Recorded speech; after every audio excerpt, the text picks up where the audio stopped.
Hey, this is Mike with Riding in the Ozarks again. And today's video is going to be a little different. But don't click off just because there's not a motorcycle in it. I need your help. So, I've been doing a lot of these talking head videos, and I'm going to be doing more shop type videos this winter as we start working on the rebuild of my Dyna and doing some upgrades on the DR and some other things.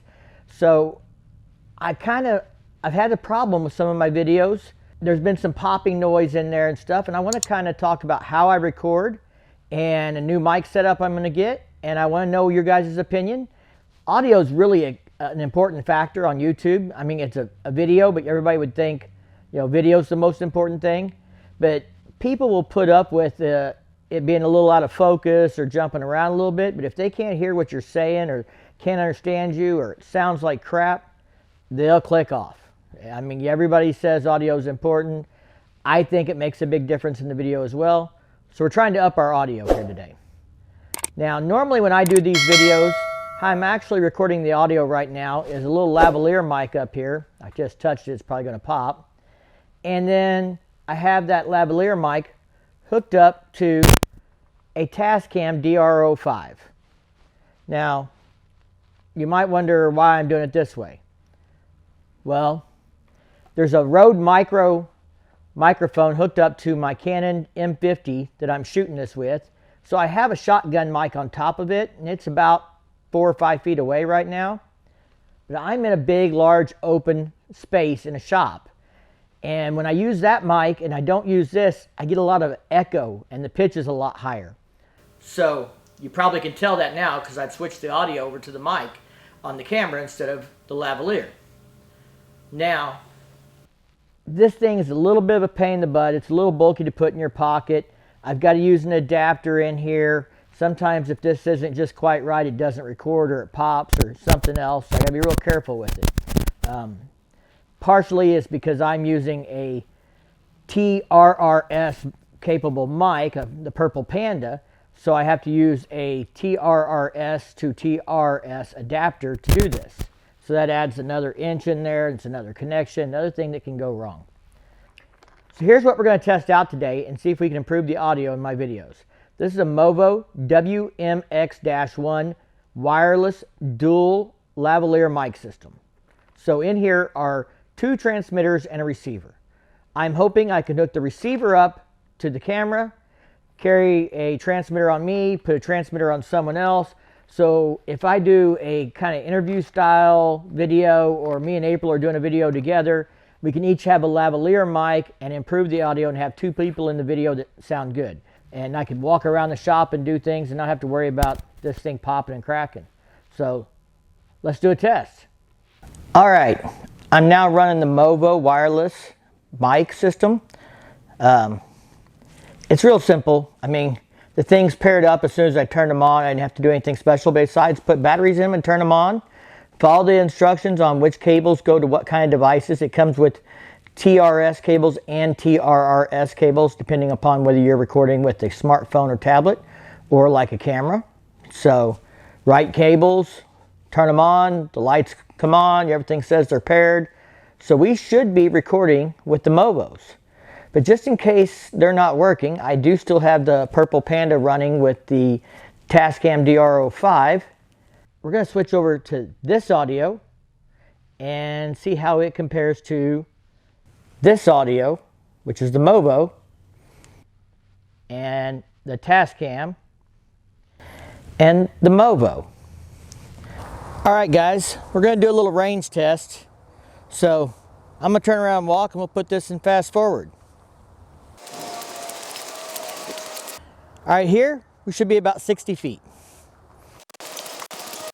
Alright, here we're at least 100 feet.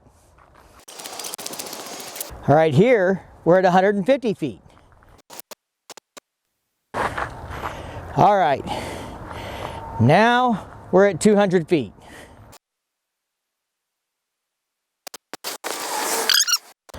Alright, that's pretty close to 300 feet.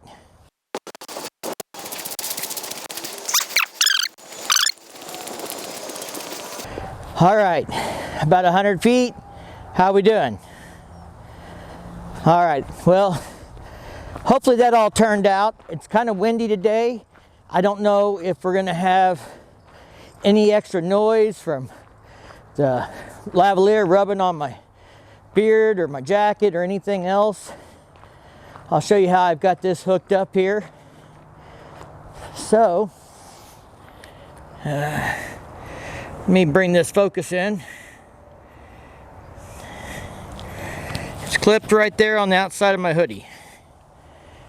It's kind of windy, so we may have got a little bit of wind noise, and I'd be curious to see if it's got any rustling or popping or cracking from me moving the transmitter around while I'm walking. All right, let's take this back inside the shop. Hey, I'm back, and I was talking to you earlier about how important good audio was, and I came up here to record in my metal building shop, and guess what? It's raining. So I guess we're gonna see how loud the rain comes through the lavalier mic, and I may have to scratch this footage, or if it's not too bad, we'll use it. I don't know. So right now, we're using the Movo with the stock mic. I listened to the samples I recorded earlier, and the Tascam sounds good, but the level's a little lower than the Movo. The Movo sounds louder, and I don't know if that means it's sharper, it's just louder. So I'm gonna go back and redo that piece in the software where I say, here's the Tascam, here's the Movo, here's the Tascam, here's the Movo, but I'm gonna level the Tascam up so that they're the same.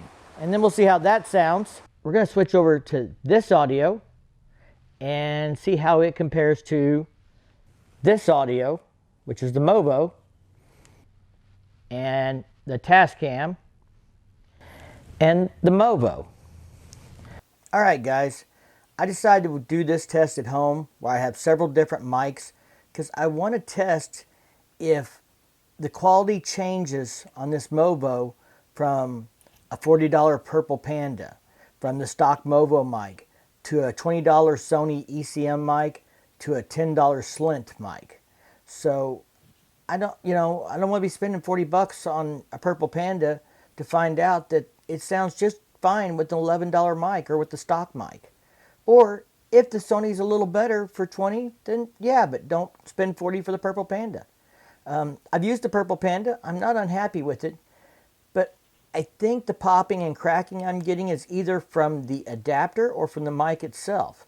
So we're going to switch over to the Purple Panda and test it right now.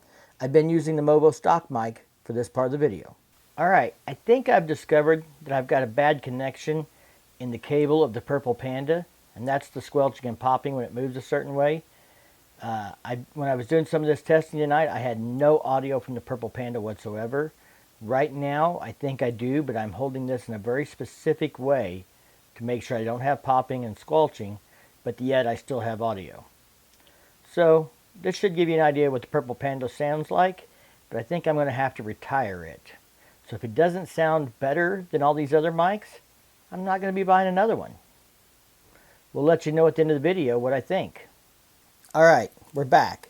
And this time we're using the Sony ECMCS3. 20 bucks on Amazon. I just got this thing in the last day or two. So, especially if my Purple Panda is crapping out, I'm hoping this is a good replacement at half the cost. It does have kind of a big barrel looking tip here. So, that may be a trick for wind noise, but for studio work, it may be great. We'll see. Now we're going to try a $11 cheap mic from Slint on Amazon. Alright, so this is what an $11 microphone sounds like. It was actually $23 for the dual pack that came with some extra cables and a TRRS to TRS adapter and that kind of stuff, but essentially it's an $11, $12 mic. So, does it sound just as good as the $40 Purple Panda or the $20 Sony? I guess I'll know after I get done listening to all this. Alright guys, I just got done editing all those clips together, and you may not be able to tell it, but I had to pump up the audio gain for the Purple Panda and the Sony, and especially for the $11 Slint mic. They were not as loud as the Movo mic was that came with the system, with the gain on the Movo and the camera all set to be the same to start with. So I adjusted those in post to get them all to about the same volume level so that you could really judge on the quality of the sound. Now, my opinion, I think the Movo mic that came with it is good enough.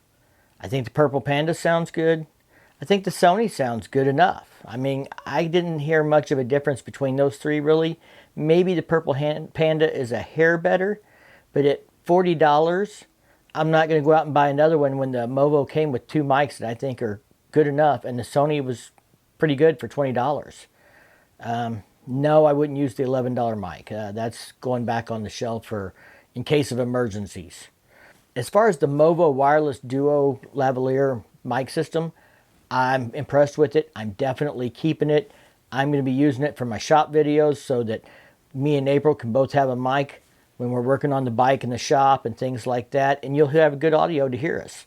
And I was really impressed with the range. I mean, you didn't get to hear it all, but it cut in and out a little bit at the 300 feet. When I started walking back, I was talking, and it was breaking up a little bit. So the 300 feet's probably a little further than you want to go, but from 200 feet in, it was perfect. I would say it maxes out around 225 to 250 feet. I'm really impressed. I like it. The Movo system here that I'm using was about $178 on Amazon. And you have dual wireless mics. They make a single version. I expect it works the same. You just don't have the dual capability. I really want the dual capability. And I'm not going to have to try and match that external audio file to the camera video file anymore by clapping my hands and all this stuff I do off scenes to get my audio synced up. The Tascam sounds great, but I think the Movo hooked directly to the camera sounds good enough. So I want to know what you guys think. Could you tell a difference between the Tascam and the Movo when I was using the same mics? And was the Movo good enough? I mean, did you have any problems or complaints about it? I didn't hear it rustling around when I was walking and doing stuff, really. Of course, you always have that with any mic. If you touch it, you get a little bit of noise. So I'm real happy, though. And I think it's going to be a great product. And I hope you guys like the content I'm putting out. Now I'm going to tell you how you can help support the channel without costing you a dime.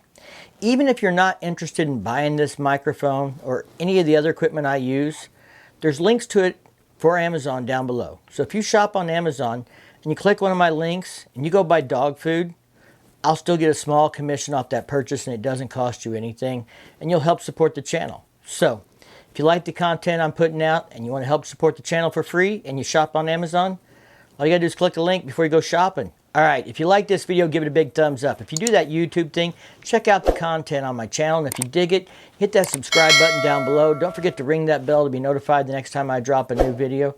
And as always, thank you for your support. Stay safe and keep on riding.